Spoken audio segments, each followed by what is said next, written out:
적진 한가운데 떨어진 소년.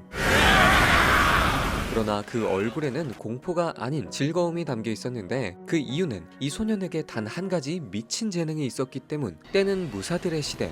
戦いとしこそが武士の命。 일본 통치의 초석을 따진 가마쿠라 막부의 후계자가 바로 이 소년 호우조 토키유키. 소란스러운 상황이 발생하자 막부에서 가장 신뢰받는 무사 足利尊氏、今より京に行き後醍醐選定型の乱を鎮めてまいります。 그런 무사가 막부를 위해 출격하고 토키유키는 후계자로서 언젠가 이런 자들을 모두 다뤄야 했지만 将来幕府を継ぐと言ってもお父君のようにお飾りの王になるだけだな。 지금 막부의 왕이 제정신이 아닌 건 알겠는데요. 全く見つからん。 막부를 이어야 할 후계자였지만 토키유키의 재능은 바로 도망. 兄上が継ぐのが順序でしょう。絶対に嫌だね。 토키유키에겐 형이 있었지만 첩의 자식이었고 심지어 욕심조차 없는 사람이었죠.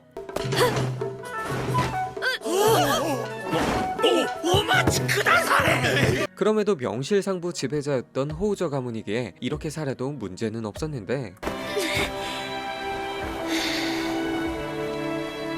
私はこの鎌倉が好きだ。 그때 한 소녀와 미친놈이 나타나더니 私は信濃の国の神官諏訪頼重と申しまする。 가마쿠라를 오랜 기간 수호하는 스와 가문의 신관이었는데 父様は新力で未来が拾えるのです。 세상에서 제일 수상한 얼굴로 토키유키의 미래를 보는데요. もしくは 아무래도 사기꾼 같습니다. 10歳の時にあなた様は天を揺るがす英雄となられまする。 바로 주특기를 발동한 토키유키. 자신과 영웅은 맞지 않는다고 생각했고 何か一つ条件が整えばお前だけは英雄になれる。そんな気がするよ。 같은 시각 타카우지는 모반을 잠재우기 시작하는데 申し上げます。足利が密かに後醍醐天皇と内通し京の幕府軍を壊滅させたとのこと。 호우조의 무사였던 타카우지의 배신. 誰だ。我を天下に押し上げるのは。 한순간에 호우조 가문은 멸망했고 요리시게는 토키유키를 돕는데요. 我が心眼にはこうなる可能性が見えておりました。 하지만 무사로서 죽음을 선택하는 토키유키. 地獄絵図。 믿었던 자에게 배신당하는 건 꽤 충격적이었죠. 敵を討ちましょう時行様。 그러나 상황은 암담 그 자체라 복수는 꿈꿀 수도 없는 상황. 死なせてください。私のことも。では死になされ。北条の子だ。 말도 안 되는 도망 능력을 보이는 토키유키. おい。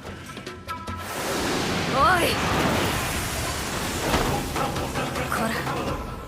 死んだらどうする。 あなた様こそは生存本能の怪物。高氏は殺すことで英雄となり、あなた様は生きることで英雄となる。あなたの目的は何だ。すべては北条家への忠義のため。 요리시게는 토키유키가 천하를 다시 잡을 수 있게 모든 지원을 약속했고 激動の生涯の始まりだった。 한편 호우조 가문이 멸망한 가운데 国時様、宗重にございます。 토키유키의 형 쿠니토키가 아직 살아있었고 我が命に代えてもお守りいたします。私がしくじったらあなたは逃げてください。 그러나 이미 호우조에게 빛이란 꺼진 지 오래였죠. 토키유키도 하루아침에 가문이 멸망해 고통스러운 하루를 보내고 있었는데 時行様。あなたの領地でかくまってくれると言いながらもう何日も鎌倉に隠れたままではないですか。 반란 세력이 호우조의 잔당을 찾기 위해 혈안이 되어 있었기 때문인데요. 그나마 신관으로 옷을 갈아입었고 あなたは本気で私が天下をみんなの敵を取れると思っているのですか。もちろん。びっくりした。 요리시계의 가스라이팅으로 느꼈는지 탈출을 시도하는데 自分で見つけなければ。見てきたぞ、例の処刑。まあ確か北条の国時様のだったか。 토키유키의 급발진. 그러나 적당한 타이밍에 도착한 요리시계.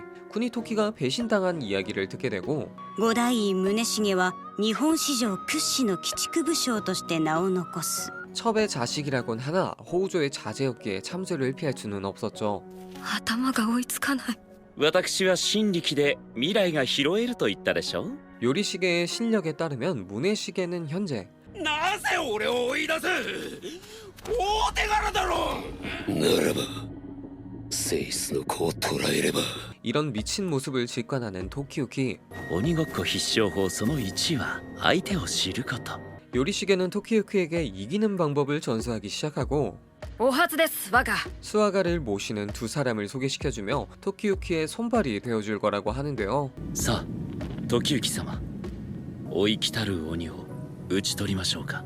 그렇게 첫 복수가 시작됩니다.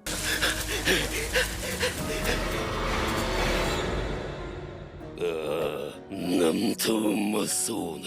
전과 같은 방식으로 토키유키에게 접근하지만 なぜ兄上を撃った。子孫児だ。 기습에 실패하고 命をかけた乱世の鬼ごっこ。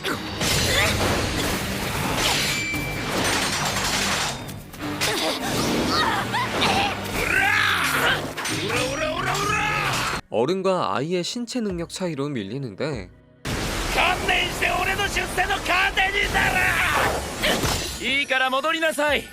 お前たちも一度あの方をじっくり見るがいい。 아무도 따라할 수 없는 토키유키의 회피 능력이 발동하죠.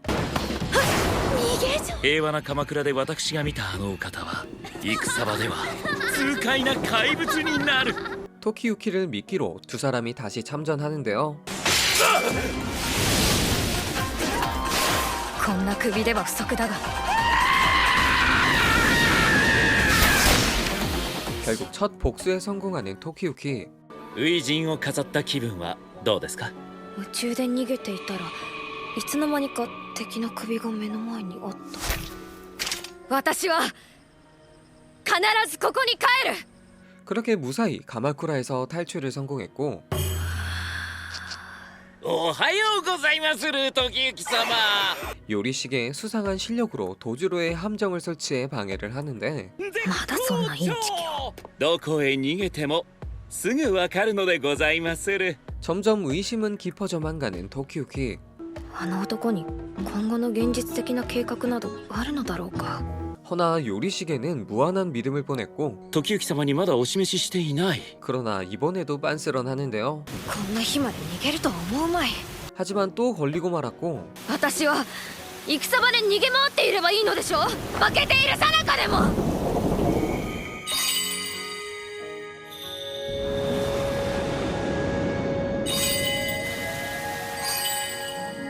마냥 사기꾼은 아닌 모양입니다.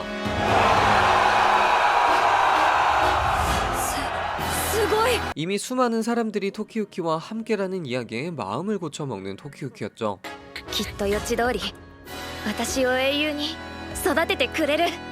もう帰って結構ですぞ。 수아 가문의 사람들도 한패였네요. しかしご家族やご家臣を全て失われた時行様は一からロートを作り直さねばなりませぬ。 세 사람은 모두 훌륭한 가신으로 그 어떤 명령도 수행할 준비가 되어 있었고 서로를 더 알아가기 위해 사냥을 나섭니다.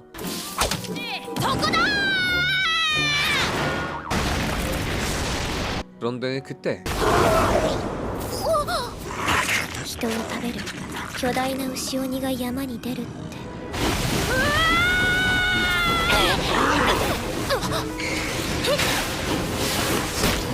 즉석에서 작전을 준비하는 시즈쿠. しかも避けながら連れて行けとかそんな無茶な。 말은 그렇게 해도 재능이 빛을 발하고 準備できたよ。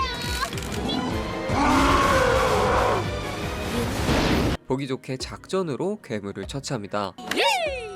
子孫を残せる家族ももういない。助け合える相手がいたら魔道に落ちることもなかっただろうに。私には過ぎたロートを授かった。 한편 토키유키를 노려오는 새로운 적의 출현, 게다가 타카우지는 천왕의 신임을 단번에 받게 되며 신분 상승을 하게 됐는데 お疲れ様でございました。幼少の頃からお使いしておりますが、殿の笑顔は最近ますます人間離れしてまいりましたな。 최측근조차도 인정하는 비인간적인 행보를 보여줍니다. 이런 타카우지는 호우조 잔당 척살건을 눈이 좋기로 유명한 사다무네에게 맡기는데요. 같은 시각 토키유키는 도망치는 것에 특화된 몸이라 공격력이 제로였고, 그나마 활은 좀 쏘는 토키유키. 弓は結構やらされたものだ 가장 좋은 건 역시 히트 앨런이지만 정석은 아니라 선생님이 필요한 부분이었는데, 貞宗が突然訪ねてまいりました。これは頼重殿お久しゅうござる。 사다무네가 천황의 명령으로 슈고가 됐는데, 쉽게 말하면 더 높은 윗선 책임자가 되었죠. 王城一族やその重臣の生き残りこの諏訪でおかくまいならお渡し願いたい。 스와 가문은 호우조의 편에 서 있었기에 당연히 의심의 대상이었고, どれもこれも怪しく見えて仕方がないわ。 뛰어난 시력과 그의 활솜씨는 그야말로 천하제일이라고 봐도 무방했는데, 小笠原貞宗は天下に聞こえた弓の名手。弓だけは本当に美しかった 뛰어난 교보제를 발견한 요리시계. 次なる鬼ごっこは隠れ鬼です。 사다무네에게 호우조의 후계자임을 들키지 않는 것과 그의 활 기술을 훔치는 것, 이것을 동시에 해내야 됐는데요. 그리고 때마침 스와에서 작은 행사가 열리게 됐고, 飛び入りだ。信濃守護小笠原貞宗が飛び入り参加だ。 입술에 손을 얹고 치명적으로 고개를 비틀어주는 사다무네. 달리는 말 위에서 활로 개를 맞추는 행사였는데 부위별로 점수가 달랐습니다. 未来では動物虐待で確定でしょうが、この時代では普通のことで問題にされると困るっていうか。 1위를 따낸 사다무네는 수화 가문에 조사를 두고 내기를 걸었고, その賭け乗りましたぞ。 수색에서 호우조가 발견되면 바로 수화 가문을 몰락시키려는 계획. こんな稚語で十分でしょう。 수화 가문의 에이스도 아니고 한낱 꼬맹이 신간과 신체 타격이라는 번외 룰까지 적용하던데요. それだけの価値があるからだ。達人との戦いは人を大きく成長させる。 토키유키의 목표는 타카우지, 한낱 장수에 쫄아서는 안 됐기 때문에 대결을 받아들였고, いいな、狙いは小僧。小僧、そんなにわしを怒らせたいか。 요리시계는 먼저 사다무네를 쏠 것을 계획했는데, あとは逃げに徹しなされ。まずい、最後の一本だ。 도발에 넘어와 화살을 다 소비한 사다무네는 개를 노릴 것을 예상했지만, 허술한 기마술을 노려 토키유키의 사각에 접근합니다.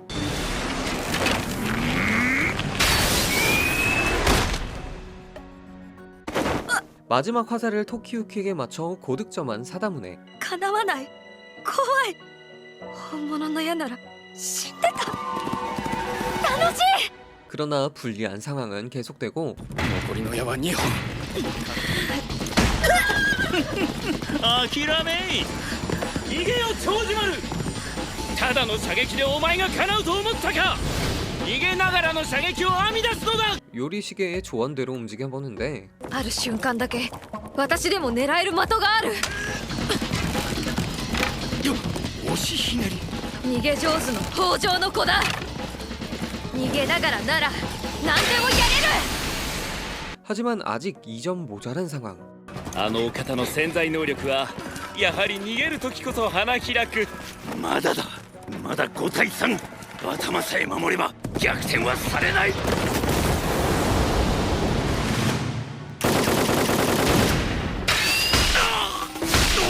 후박 사격 전술은 실제 로마를 격파한 파르티아의 사격법으로 이를 이용해 역전에 성공합니다. 賭けの約束だ。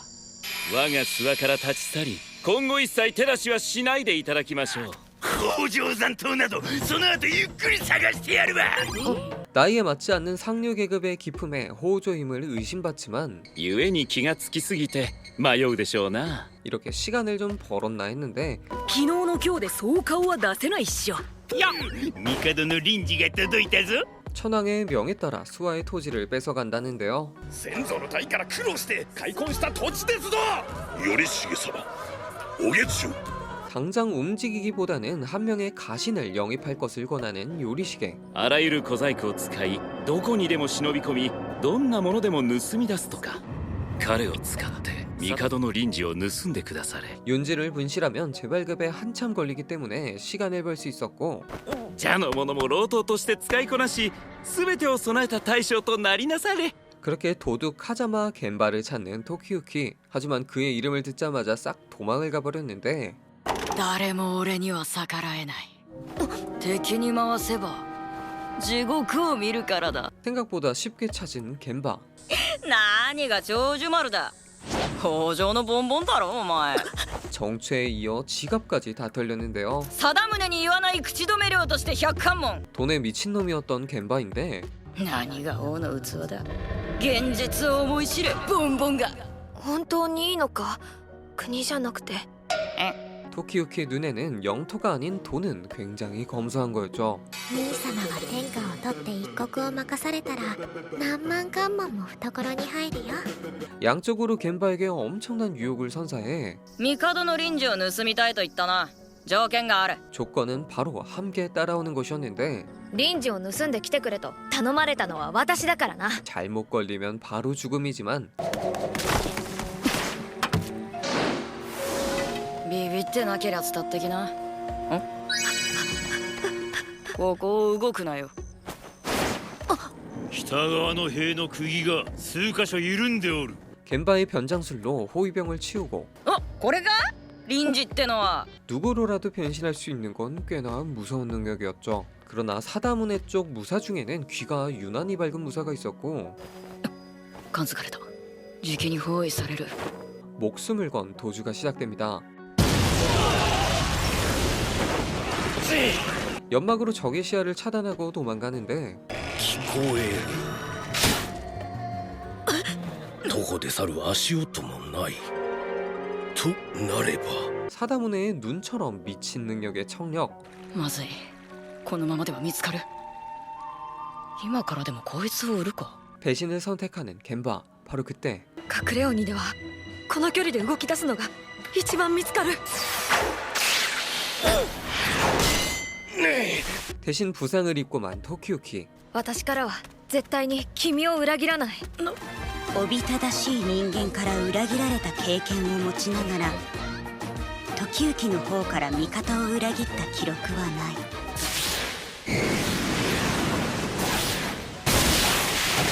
하필 사다문에까지 등장하며 위기는 커져만 갔고 미친 시력과 청력이 만나버린 암담한 상황. 결국 겐바가 그들의 시선을 끌기로 하는데요.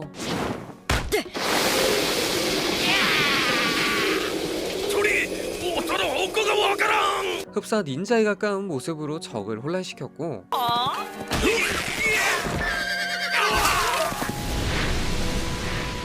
紙など盗むものじゃない。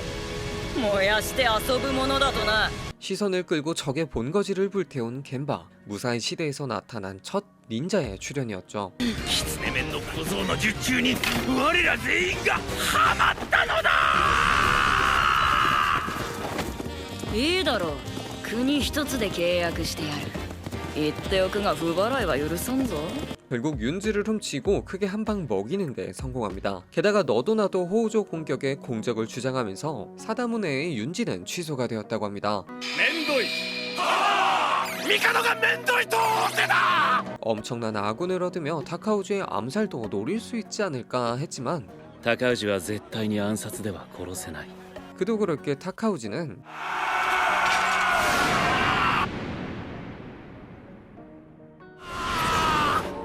인간의 범주를 벗어났기 때문이었죠. 帝そのものだけは中に入れてはなりませぬ。人ではない何かがうごめいている。帝 자, 이번 작품의 이름은 도망 잘 치는 도련님입니다. 24년 3부기 작품이고 라프텔에서 보실 수 있는데요. 때는 서력 1333년 무사들의 시대에서 신하의 모반으로 가문이 멸망한 가운데 그 후기자인 소년의 빛나는 능력을 살리는 신관을 만나 다시 천하를 잡기 위해 나아가는 주인공의 이야기를 다루고 있습니다. 이게 진짜 잘 만들었다고 느끼는 게 과거 역사의 흐름을 살려 작품을 만들어 현실감도 있으면서 또 소재가 굉장히 재밌는데요. 무사들이 또 죽음을 명예처럼 인간처럼 생각하는 가운데 토키유키는 그와 반대의 삶을 살게 하며 난세에서 새로운 영웅이 탄생하는 이 스토리가 너무나 좋은 것 같습니다. 리뷰를 재밌게 보셨다면 이 작품 추천드리고 리뷰에선 6화까지의 내용을 다루고 있습니다. 그럼 오늘은 여기까지.